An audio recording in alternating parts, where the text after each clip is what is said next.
Coming up, with Black Friday approaching and Christmas round the corner, our money expert tells you all you need to know about your consumer rights. Hey, it's Sophie and Will from Sky News. Too many headlines, too little time? We get it, and that's why we're bringing you Cheat Sheet. 10 minutes every weekday morning. All the big stories from politics to pop culture, minus the noise. No doom scrolling, no spin, just the stories that matter from two people who live and breathe the news.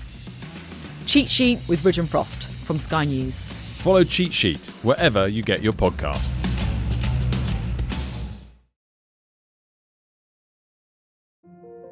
We do like to help you out here at Sky News, and with the cost of pretty much everything still rising rapidly, we thought we'd enlist the assistance of the team behind Sky's popular Money blog. Now, they're currently in the middle of Consumer Rights Week, an attempt to make us all rather more aware of the responsibilities retailers and other businesses owe to us in every transaction. Certainly, it couldn't be more timely. Take, for example, the Competition and Markets Authority. They've just launched an investigation into 8 firms, some of them pretty big names actually. As well as those, another 100 companies have been put on notice. All of that to do with hidden fees. So let's discuss that story and, of course, Consumer Rights Week with Money Live reporter Jess Sharp. Jess, great to have you back on the podcast, and on an entirely appropriate day. I mean, let's start with that news from the Competition and Markets Authority, the CMA. They are going after some pretty big names, aren't they? They're looking at 8 businesses to start with, and we've got some really big names in there. StubHub, Viagogo, AA Driving School, Gold's Gym, Wayfair, Appliances Direct and Marks Electrical are the 8 that they're starting with. And what they're looking at is the way that they are doing their online pricing and their sales practices, because what they are worried about is that the way that they're doing it is breaking consumer protection law. It makes sense. They're concerned that the way that they're presenting mandatory fees isn't necessarily transparent. So they're looking at whether or not they're included in the total price that's given at the start of the purchase. The companies are looking at whether or not their time-limited sales have ended when they said that they would, and whether customers were being automatically opted in to purchasing additional services. And this is all part of new powers that the CMA was given in April. And if they find that these companies have been acting outside of consumer protection law, then they'll have the ability to fine them or order them to pay compensation to their customers. And with another 100 companies on watch, we await to see what the CMA comes up with. But I suppose what it shows is, in this day and age, we all need to be just a little bit more savvy about the purchases we make and our rights around being a consumer. Yeah, definitely. I think there's so much that people don't know that they're entitled to. And that's something that we're exploring a lot in the Money blog this week. We've launched here at Sky the Consumer Rights Week. Just explain exactly what you and the rest of the Money team are trying to do. Every week in the Money blog, we tackle a reader's consumer or financial dispute. And we thought that in the lead up to Black Friday, sales season, Christmas is coming up. Budget as well, that we would spend a whole week tackling as many reader problems as we can and showing people what their consumer rights are so that they can go into this season and shop confidently and not get fobbed off or ripped off by retailers. Let's start with one, which I suppose will affect plenty of people who are listening to the podcast, and that's the purchase of a second-hand phone. Yeah, so Robin got in touch with us after she bought a second-hand refurbished phone from Back Market. When she bought the phone, it was described as being in excellent condition, so you think nothing's going to be wrong with it. But the phone broke.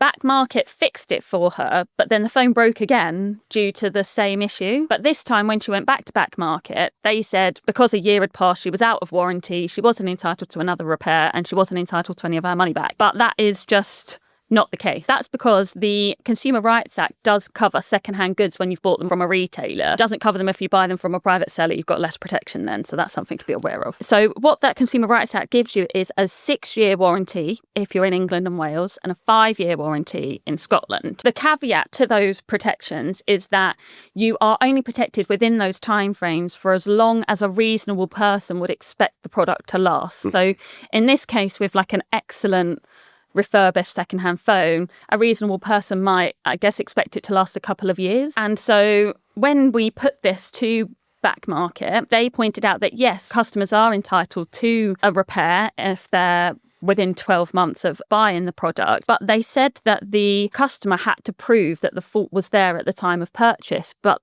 the Consumer Rights Act is really, really clear on this, that The consumer doesn't have to prove that for at least the first 6 months, and the protections last way beyond a year. We went to back market and they got the phone fixed, which was fantastic. Robin was very happy. But what this really highlighted to us is that a lot of the time, retailers don't quite know their obligations to customers. And because retailers don't know their obligations to customers, it can make it really difficult for customers to then enforce their right. Holidays from hell. Now, it's a phrase that strikes fear into you if you're just about to head off on one, but one's come across the Money Blog's radar. We had a reader get in touch with us. Danica, she spent £1,500 on an all-inclusive holiday to Tunisia with her 8-year-old son, 10-day break over the summer holidays. When she got there, the hotel that she was staying at was just a really big disappointment. You know, we're talking cockroaches near the food, flies in the pool, broken safety rails, mould in her mini fridge, so many issues with the hotel.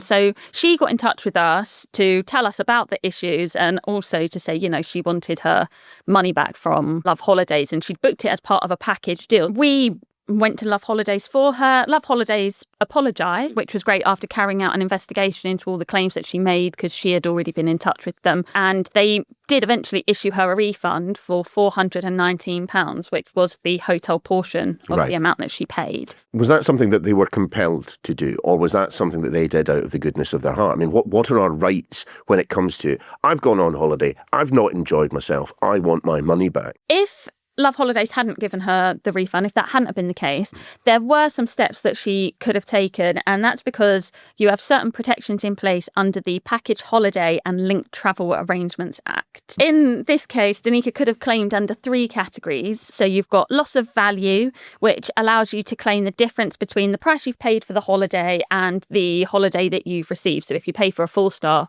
stay, naturally you've got the quality of a 1-star stay, then you should be able to claim some of that money back. You can also claim for out-of-pocket expenses. That gives you the ability to claim for reasonable costs for expenses that have been incurred as a result of the company not giving you the goods and services that you've paid for. In Danica's case, you know, she'd paid for an all-inclusive trip, but she was having to go out and buy her own food. And you can also claim under this act for loss of enjoyment. That means that you can claim compensation for the disappointment and distress caused by things going wrong on your holiday. So there are lots of protections in place. You just need to know about them. I mentioned the phrase holidays from hell. I kind of always had the impression that the industry was quite proactive in this regard. Yeah, definitely. One of the other money problems that we've resolved this week is about lost baggage. Tell us about the lost luggage, because having been there, it is absolutely atrocious. Yeah, it's your worst nightmare, isn't it? Yeah. Waiting on that carousel when your bag just doesn't arrive. With this case, our reader Howard got in touch with us after British Airways lost all of his luggage as he was going on a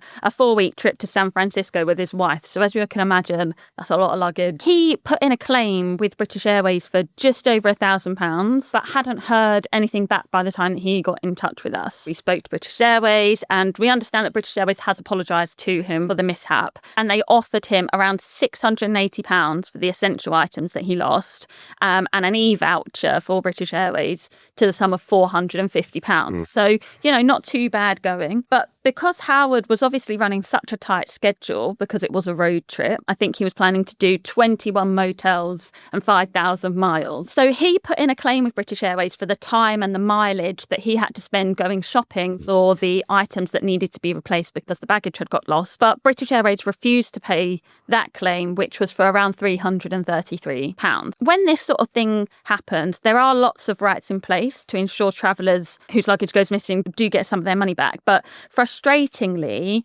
they only cover material items and not compensation for the stress and the ruined holiday. That is something to bear in mind. Luckily, Howard got some of his money back. But if this was to happen to you, the first thing that you need to do is fill out a property irregularity report. Is this something you can do next to the carousel, essentially? Yeah, so you can do that by going to the lost baggage section of the airport. You can also do it through the airline's website. So you've got some options there. But it's really important that you get that done as soon as you possibly can, because there are often lots of deadlines that need to be met before getting your money back. So, for example, for damaged luggage, you need to claim within 7 days of getting your bag back. And lost luggage is only officially declared lost after 21 days. If you've done all of that and the airline hasn't managed to track down your bag, then you will want to claim compensation. And it's best to do that as soon after that 21-day period for your baggage to be declared officially lost. You guys do great work on the Money blog, but you are by no means alone in doing this sort of consumer protection work. And it does strike me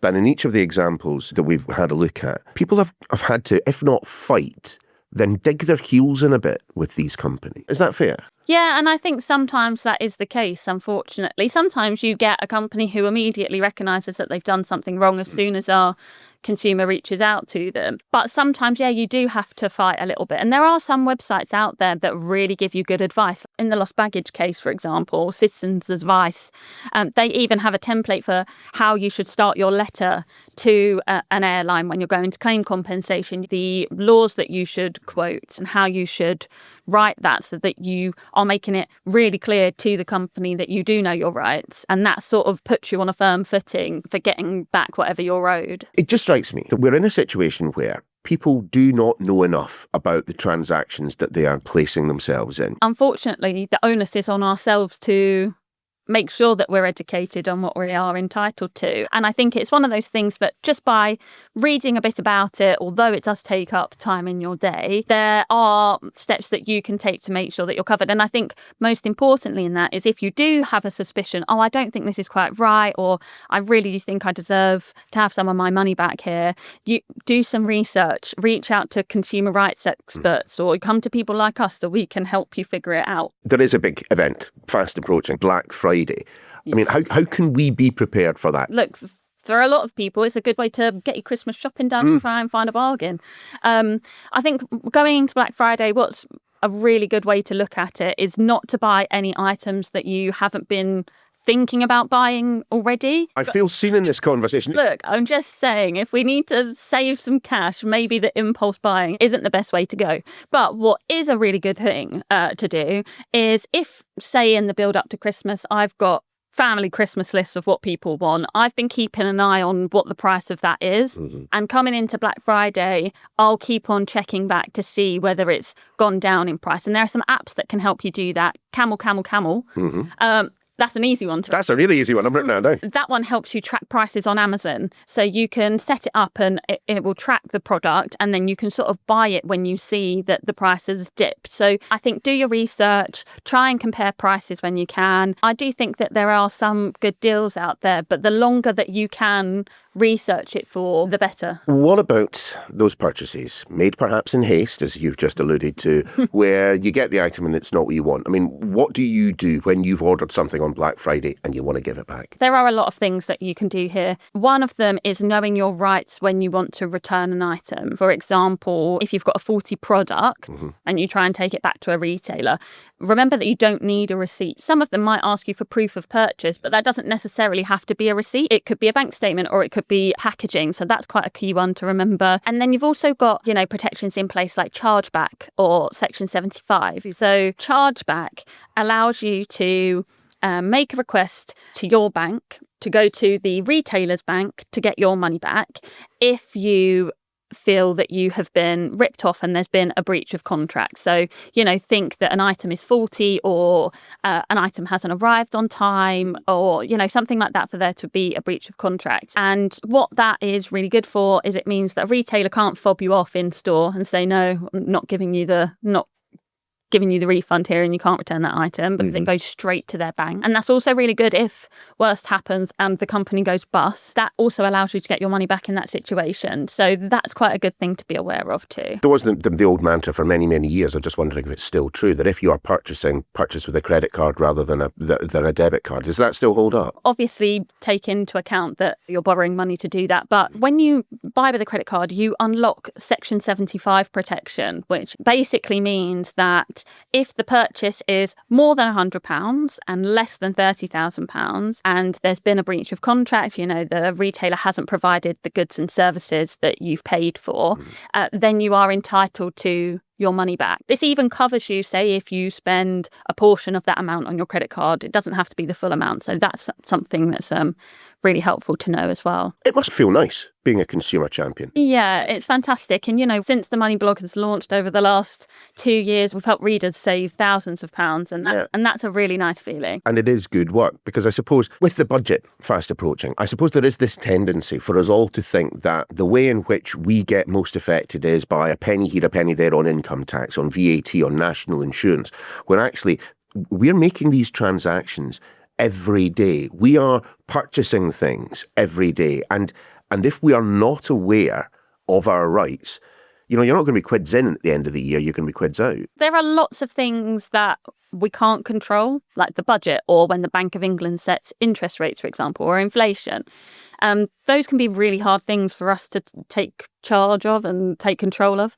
But there are things that we can take control of that do help you make the most of your money and not get ripped off and stretch it as far as you can. It's always worth knowing as much as you can about the actions that you can take to best protect yourself and to make your cash stretch. Because it can be, and I'm speaking from personal experience here, quite embarrassing to admit that you might have got something wrong.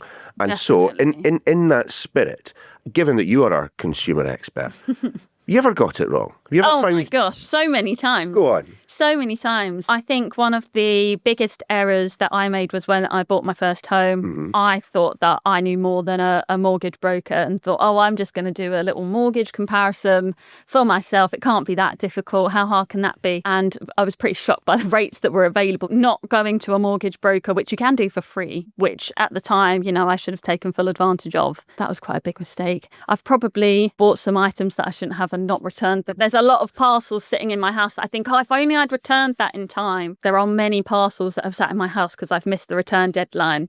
And then you think, let me put that on Vinted and try and get some of the money back. That doesn't usually work out either. Well, all I can say is you're in very good company. Jess, thanks very much indeed. Great advice. Thank you.